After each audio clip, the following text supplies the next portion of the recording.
Think about last Tuesday. Can you actually remember it? Now think about a random Tuesday from when you were 9 years old. Strange, isn't it? The far one feels closer. The near one feels like fog. You felt this your whole life without naming it. Summers used to stretch for months. Now a year disappears between two conversations with your dentist. You tell yourself you're just busy. But the real answer is far stranger. Your brain is not measuring time. It never was. It's measuring change. Here's the trick nobody tells you as a kid. Time isn't a river flowing at one speed. It's a story your brain writes after the fact, stitched together from how much new information it had to process. More new information means more perceived time. Less new information means the moment gets compressed, almost erased, before you even notice it happened. Think about your first week in a new city. Every street corner was new.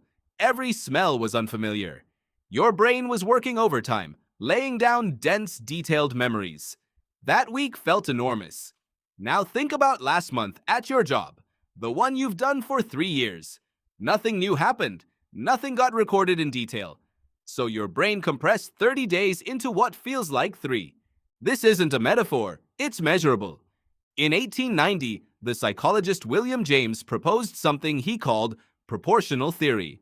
A single year, he argued, feels shorter to a 40-year-old than to a 10-year-old for a simple mathematical reason. To the 10-year-old, 1 year is 10% of their entire life. To the 40-year-old, that same year is only 2.5%. You're not imagining the acceleration. You're living inside a shrinking fraction. But proportion alone doesn't explain everything. It doesn't explain why a 2-week vacation can feel longer in memory than 3 ordinary months back home. For that, you need to look at what's happening inside your brain in real time, not just on a calendar. The neuroscientist David Eagleman ran a now-famous series of experiments at Baylor College of Medicine, dropping volunteers backward off a platform into a safety net, high enough to trigger genuine fear. Afterward, he asked them to estimate how long the fall had lasted. Every single person overestimated it. Not because time actually slowed down, because fear floods the brain with adrenaline, and adrenaline supercharges memory formation. More detail gets recorded per second. And when your brain later reconstructs that memory, more detail reads as more time. This is why trauma, terror, and near misses feel like they happened in slow motion. Your brain wasn't running slower. It was recording faster, densely, almost frame by frame. Now flip that around. What happens when nothing frightening, nothing new, nothing surprising occurs for months at a time? You get adulthood. Childhood is soaked in firsts. First day of school, first heartbreak, first time driving alone. Each first demands your full attention, and full attention means dense encoding, and dense encoding means that stretch of time gets stored as long, rich, important. But by the time you're 35, most of your days are variations on a theme you've already lived. Wake up, commute, work, dinner, sleep, repeat. Your brain, sensing nothing worth flagging, stops laying down detail. It compresses the footage. And compressed footage plays back as barely any time at all. There's a name researchers sometimes use for this: the holiday paradox. A 2-week trip somewhere unfamiliar can feel like it drags on forever while you're inside it, because every hour brings something new to process. But looking back afterward, it feels like it flew by, because it's a small number of days compared to the life surrounding it.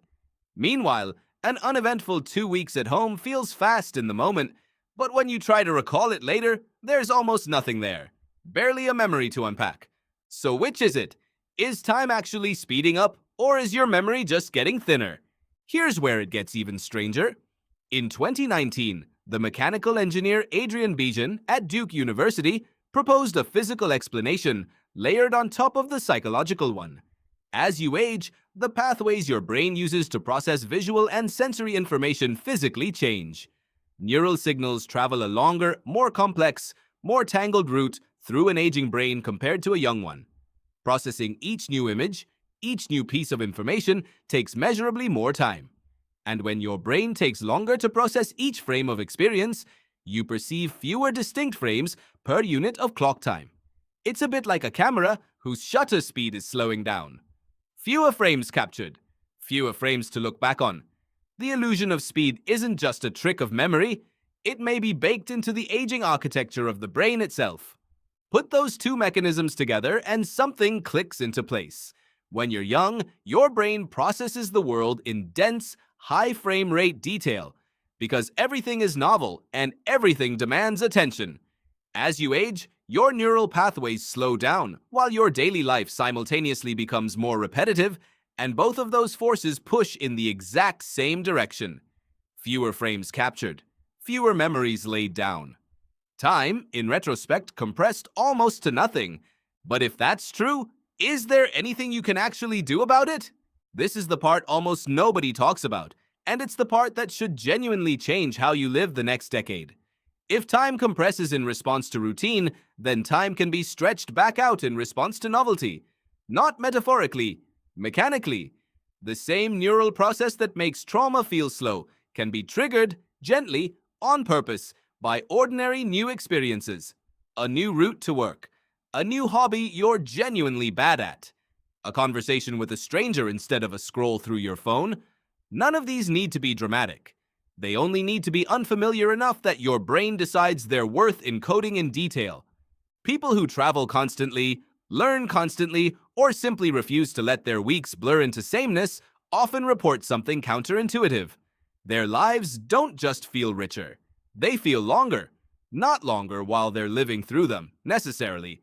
Longer when they look back. And looking back is, in the end, the only place time actually exists at all. There is no clock inside your skull. There's only the density of the story your brain chooses to keep. So the next time a year evaporates and you find yourself asking where it went, understand what's actually happening. Nothing sped up. Nothing was stolen from you.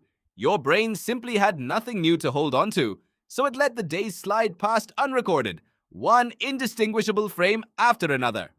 Which means the opposite is just as true and far more useful. The days you deliberately fill with something new, something slightly uncomfortable, something your brain has never filed away before, are the days that don't disappear. They're the days that stretch. They're the days that decades from now will still feel close enough to touch. Think about last Tuesday again.